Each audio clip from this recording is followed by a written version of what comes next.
permet aujourd'hui de parler suite à ce que j'ai mentionné le 17 octobre à Paris, grâce au journal Watan qui m'a permis de m'exprimer et de porter mon témoignage sur le 17 octobre à Paris, dont j'ai fait partie intégralement à la manifestation. Voilà, je reviens pour la deuxième fois sur le 17 octobre à Paris, dont j'ai fait une interview dans le cadre de l'anniversaire, si on peut dire ça, du 17 octobre à Paris. 17 octobre qui est malheureusement un 17 octobre noir pour les Algériens qui résidaient en France.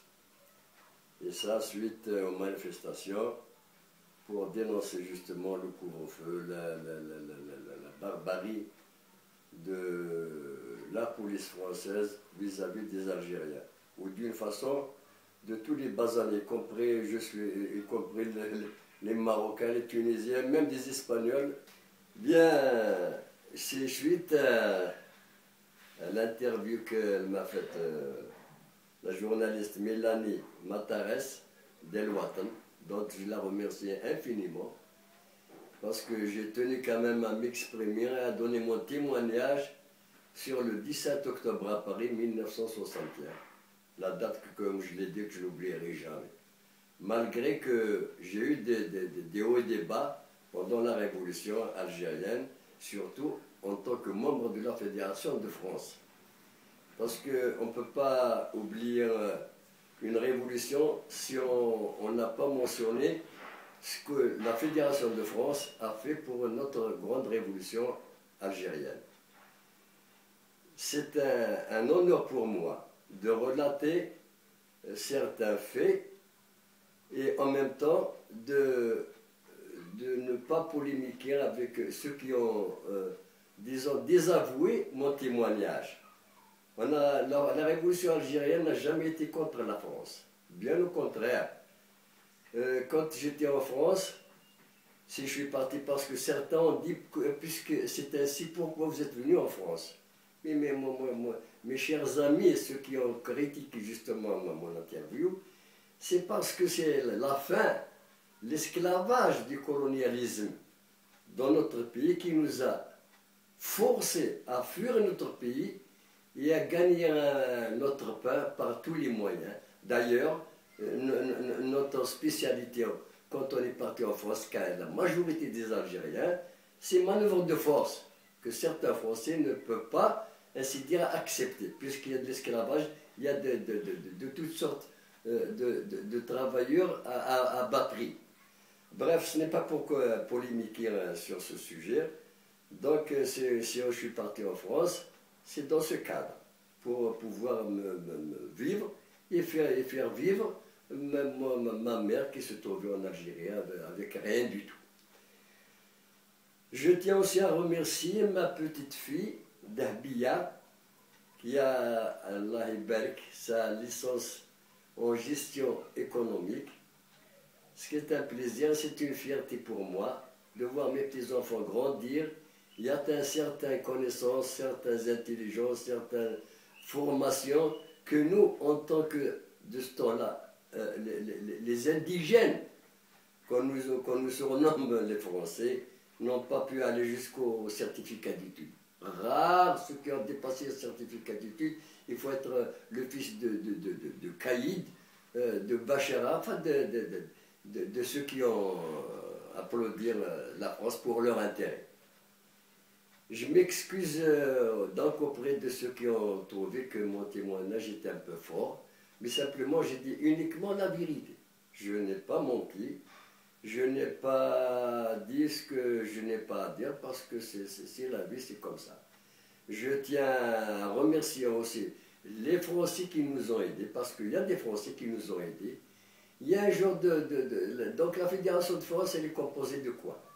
Elle est composée, c'est-à-dire du sommet à la base, et on va parler de la base au sommet. Il y a les sympathisants. Les sympathisants, il y a même des Français. ils sont sympathisants de notre révolution. Après, il y a des adhérents.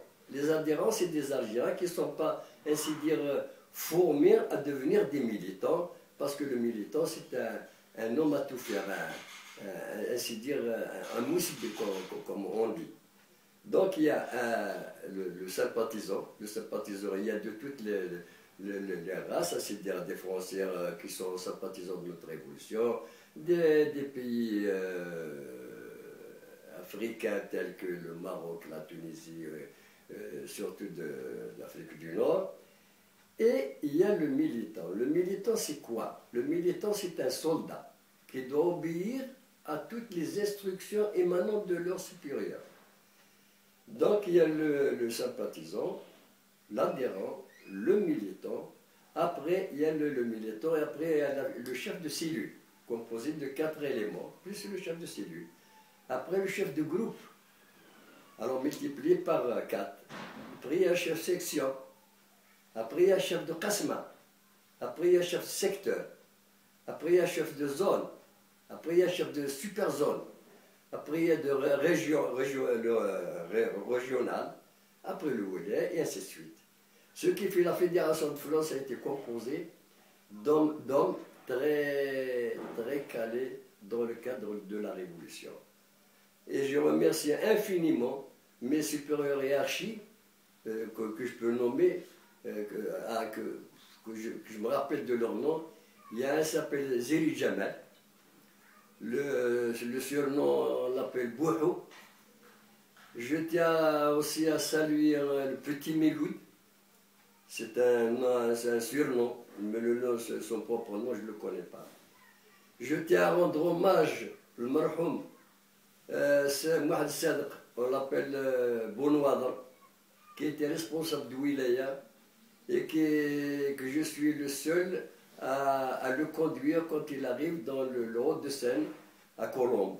J'étais son chauffeur particulier, parce qu'il faut dire aussi que j'étais chauffeur-livreur à Paris de 1958 jusqu'à mon interpellation, jusqu'à mon éloignement, jusqu'à mon emprisonnement, et ainsi de suite. Enfin, ma carrière de 59, fin 59 jusqu'à 62, c'est de la prison, c'est d'interdiction de séjour, c'est de résidence surveillée, et jusqu'à l'indépendance en 1962.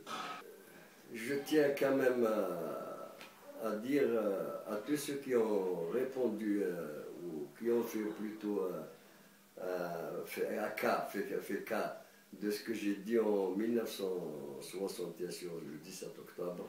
Le 17 octobre, il a été fait par des Algériens, uniquement des Algériens, des Algériennes.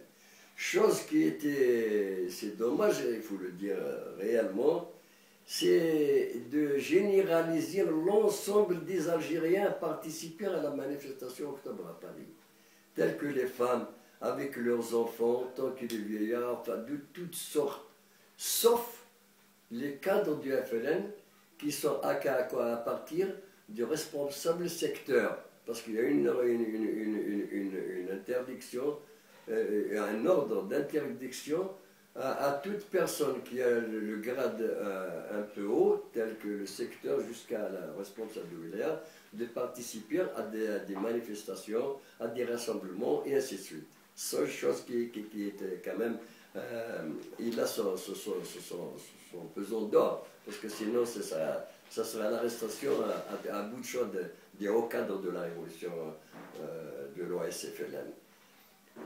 Je tiens aussi à dire que les manifestations Octobre à Paris, ça n'a pas été fait d'une façon anonyme. C'est pendant des jours et des jours de préparation. La préparation en ce qui concerne la Haute-de-Seine, elle s'est faite à Nanterre. De ce temps-là, Nanterre, c'est une zone, ainsi dire, libérée. Parce que c'est rare qu'on voit de la police rentrer dans ces bidonvilles à perte de vue. Des milliers d'Algériens, femmes, enfants, vivent là-bas, dans ce bidonville, avec des baraquements de tôles, de planches de bois, et ainsi de suite.